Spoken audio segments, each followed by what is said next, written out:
Welcome to Yiran Moment channel. I'm Yiran. Today we're talking about a fun topic, retrofuturism, that style mix.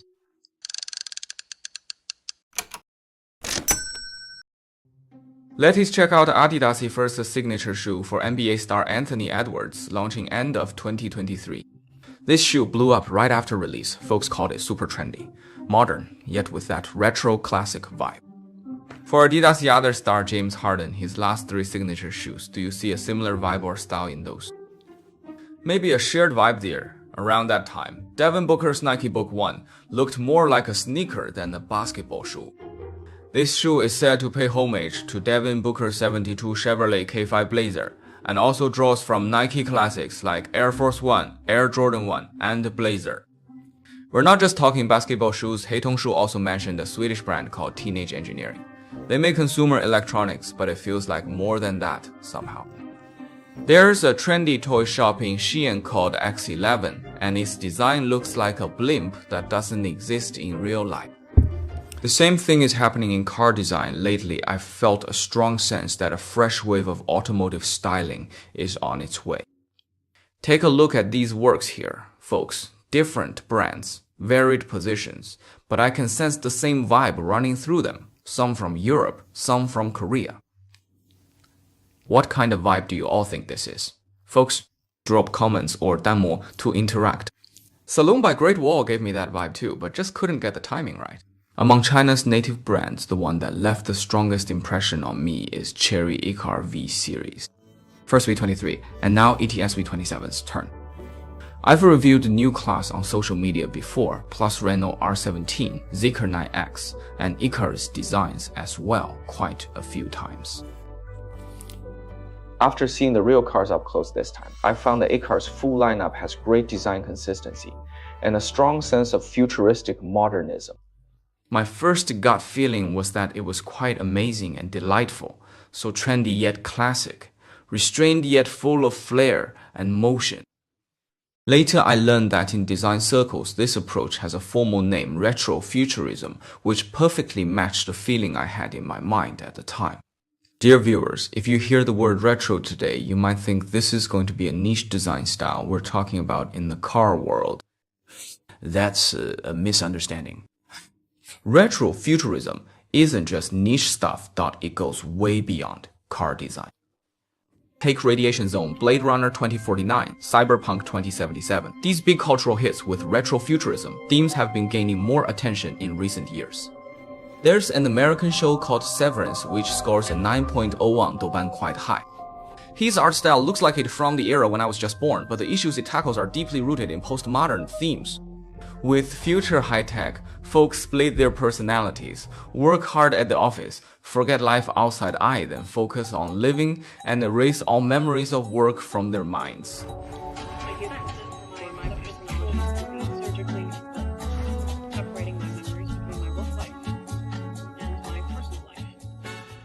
A girl from Genzi on my team told me that a new art style called Dreamcore is popping up in China and is big with youth, something I've never seen before though. But it feels like they shoved the 80s life memories right into Genzi's daily settings now. Zhang Ziran, iCAR's design chief, spoke of Sid Mead, a top-tier figure in the realm of retrofuturism, a name that every young design student across the globe recognizes. He worked on Blade Runner, Mobile Suit Gundam, Alien, Star Trek top-tier sci-fi blockbusters from both the West and Japan, shaping their visuals. He also designed a concept pickup for Ford. It was called Ranger 2. That design plus the cars in Blade Runner actually shaped today's Tesla Cybertruck in more than one way. Some folks say retrofuturism is tomorrow from yesterday or just another version of today. A tomorrow imagined from yesterday will differ from today. That's why we feel that sense of novelty from the contrast. If we find it hard to imagine things we've never seen before, it was passed down bit by bit from that era modern proportions or perhaps new ones, new forms of nature, all handed down gradually through time. But in that era, that sort of proportion and style was in vogue, so big shapes and hefty forms were the norm. It might give you that feeling of being retro.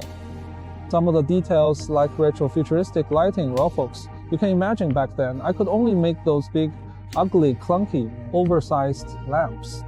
Or I could make it very, very slender. With our current design, we've also made some quite fine details. But after all, today came from yesterday, so the tomorrow we once imagined tends to give us today a sense of warmth and familiarity. I think that was the first time I saw BMW's new class concept for their new generation cars. Renault's R17 Z-Cross 9X plus A-Cross V23 and V27 models too. The first time they appeared before my eyes, I felt this strange and powerful jolt inside. Something I couldn't quite put into words, yet felt so real and vivid. I personally am all in for retrofuturism, but I'm just one case here. What I did rather explore is this question. Why is retrofuturism gaining traction worldwide today, even in China? Or more precisely, undergoing a revival? I've looked into some sources, and based on my own experiences, I've summed up 3 points. First, design is cyclical in nature. Retrofuturism was quite popular back in the 1980s, and now it is in another wave of popularity again. Second, retrofuturism's rise and fall is tied to shifts in tech progress and the broader economic cycles that shape our modern society and culture. After the West saw a golden age with tech advancing fast. In 1957, a satellite was launched. Team 5 by 1969, Apollo landed on the moon. Amid a wave of collective optimism, folks would dream quite romantically of the future, yearning to bring it into the present right now. That big Cadillac sedan from back then, check out those taillights, a production model that looked just like a rocket.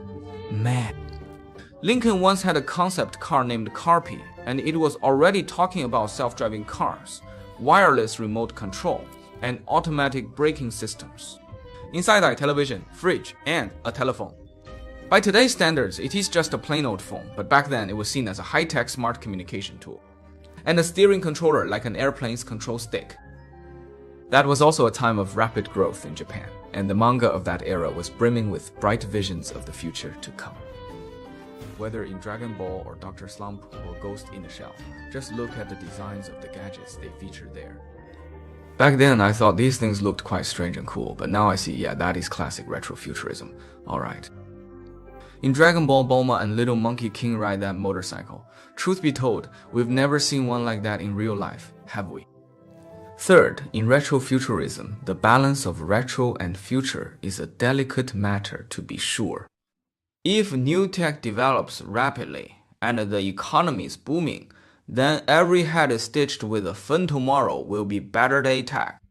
So retro's share will drop quite low while the futures part will take full charge without a second thought.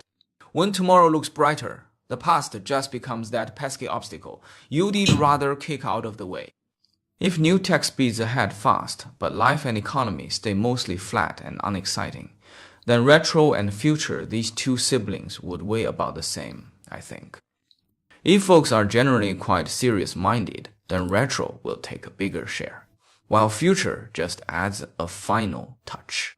Looking back at my own decade-long journey through the EV mindset shifts, back in 2016, Tesla rolled out the Model 3. I was in Shanghai staring at my screen, heart pounding with excitement, man. Mobile internet feels like the past now. IOV is the future we chase instead. Back then, I thought EVs had limitless potential, but now in 2025, and EVs now make up half the market in China, and globally they are no longer brand new tech hits. If at this point I see yet more of those same old electric car designs, those squinty eye sleek lines and all that so-called smart modern tech, well, I'm just not impressed. I'm not saying they're bad, but today my mood is calm and quite flat. And sometimes, you can't help but feel a bit worn out in taste and speech. Right now, you need to blend the new with the old. I head toward an electric future. Am I heading back a bit with this design direction? We should look back at our history and find some classic bits, then represent, reinterpret, and re-evolve them, right? Yeah, that ties it. We can create a brand new kind of blend, something that carries our brand's vibe and the feel of this new era too. I think you don't seem to shy away from considering Land Rover Defender and Toyota's classic off-road vehicles in your design process. We did consider that, of course we did. We don't shy away from that. It's just pretty normal. If you've worked in the design department, especially at a big European firm, you'll find they swire borrowing and learning as well. When they were building models, like when I worked there, we had models laid out on the table. I want to build a sports car. Wouldn't I draw from Ferrari's cues? I don't think it means we copy this element or this shape. We're not stealing that, mind you. It means we learn how to blend those light effects and smooth out these shapes in a graceful way. Can we find a similar solution for our car that would fit this particular model of ours even better? Just like with science and tech, each new generation builds on the shoulders of giants and keeps on rising up. Design is the same way from ancient times till now. It's built upon the design, product, or craftsmanship of the prior stage, continuously being tested, refined, and improved upon over time as well. More suited to consumers' use, or better aligned with their aesthetics. Just when I arrived in Beijing from Manila and laid eyes on the second iCAR V series model, the V27, that feeling hit me. Check out this iCAR V27 with its warm coat. It is not just classic rugged charm, it shows 2025 smarts and a youth-boosting collagen flair. A flair compared to countless new cars. V27 still carries that touch of aged charm. Changcheng's style is future classic. What we're aiming for is, say, when you look at this car from afar, then a truly classic, retro-style off-roader at first glance. But as we step closer, we spot more high-tech details hidden in its design and frame.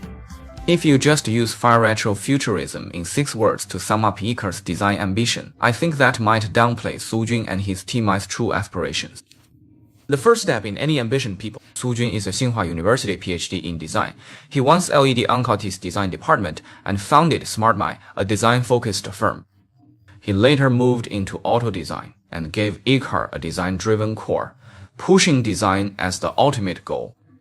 I've heard this in the auto world. Lots of firms claim to be design-driven, but judging if that's the real deal is actually quite simple. Check the organizational structure and workflows. Do designers have a say in that?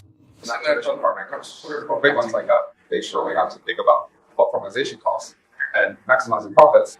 Yeah, but with those constraints, folks might end up using the exact same stuff as everyone. What you end up with early on is just the same as everyone else, this brand or that brand. Nothing more than that. But what we aim to do is, but we couldn't reach that kind of glory though. But what we long for is that feeling when we present a product that stands apart. One that leaves a stronger, more striking impression on those who see it. One thing I hear quite often too is that every car company claims they build for young folks now. A lot of folks say that my design team is younger, and that helps us build cars for young folks better. To me, whether you're building for young folks or not doesn't depend on how loud your slogans are, nor on how young your design team looks physically. What matters more is whether this team truly has a youthful mindset. Do you act like young folks? Once you've got the right people, it is time to work. Art is good. Fun is good. Yeah, play games. You don't ride in the city. Yeah, I like long distance cars since I live nearby here. Big horsepower bike. Yeah, that's the thing. I like outdoor stuff, and that's easy. I do play other things too, like games and even some esports now and then. But when it comes to play, I think Levi plays even more than me. You and poetry, not me. I don't do poetry. No, not me. I'm more into cats, the trendy ones, you know, just sticking to the top stuff. When it comes to fun, I go for blind box right now.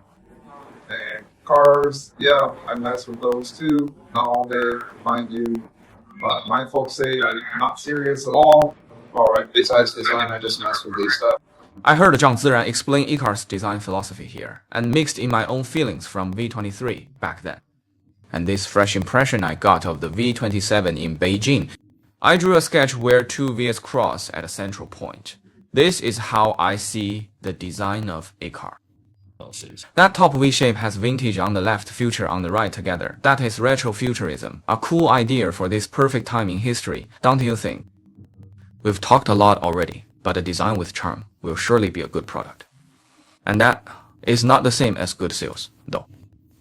And when you think about iCAR brand as brand new, the world doesn't owe any fresh car brand a bit of follow or a second thought. So we need this V down below too. Left is life, right is performance flair. Life is about being mainstream, practical, easy to use, while performance is all about style, being cool, and standing above the norm. iCAR V27 turn left and you'll get daily practicality like Tesla Model Y easy to drive, easy to use, quite handy. Look to the right, it offers a lifestyle like Land Rover Defender. Because folks who go off-roading aren't that many, but it seems like a lot want to. And once those folks actually drive one, they might not like it that much. They might say, so the most modern feature here is Apple CarPlay, and it is still wired. How come even basic LK isn't onboard sound? Yeah, that is a bummer. Oh gosh, this voice tech is so dumb, and it can't do proper OTA. High energy use too. Once the top and bottom VS are done, the key is where they cross. NFC, plus a side-mounted light and a camera as well. Yeah, right. And we call it SciTech Island, We had to go through several rounds with engineering to pack those 3 key features into this one limited space we had to work with. We still kept the overall design in mind and didn't want it to disrupt the car styling features too much. Now, lots of young folks love these dream cars, but none of the world his youth can afford. Food. Lots of iconic emotional models like Ford's Mustang, Jeep Wrangler, and Land Rover's Defender, the list just goes on. Back when they first came onto the scene, these cars were more down-to-earth, aimed at young folks and the middle class of that society back then. But as time went on, they became more luxurious, upscale, and nostalgic, turning into a costly commercial cultural symbol, and that left room for others to step in. So the cross-point of these two VSs must have value for money, must be affordable, and must give young folks a chance to buy it themselves. V27 is fully ready to seize this chance, not just in China, but across global markets as well. V27 is even more prepared this time, built for global markets, and already developed and tested for many regions out there.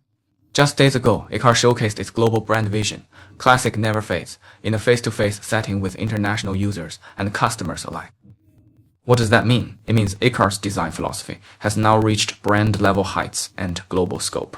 Only then can there be consistency and true design focus. You might wonder if there's a crossover point between these two VS and with 5 dimensions to balance. Could the result just end up being plain and dull?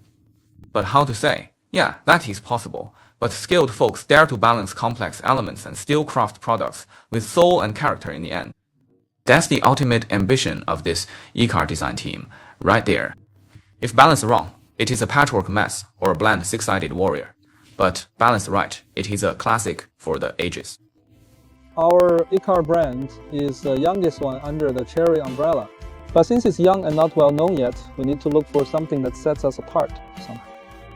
We might aim to craft a distinctive, classic car. We hope our cars don't need to be replaced every 2 or 3 years, but can last for 5, even 10 years instead.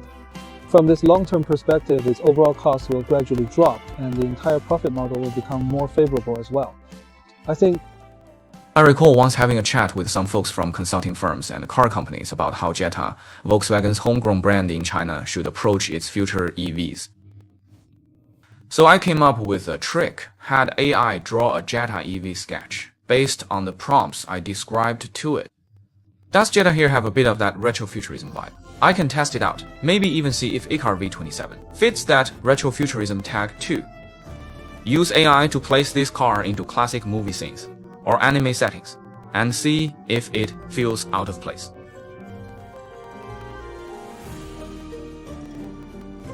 They are drawing from and learning too. If I build a sports car, should I not draw from Ferrari?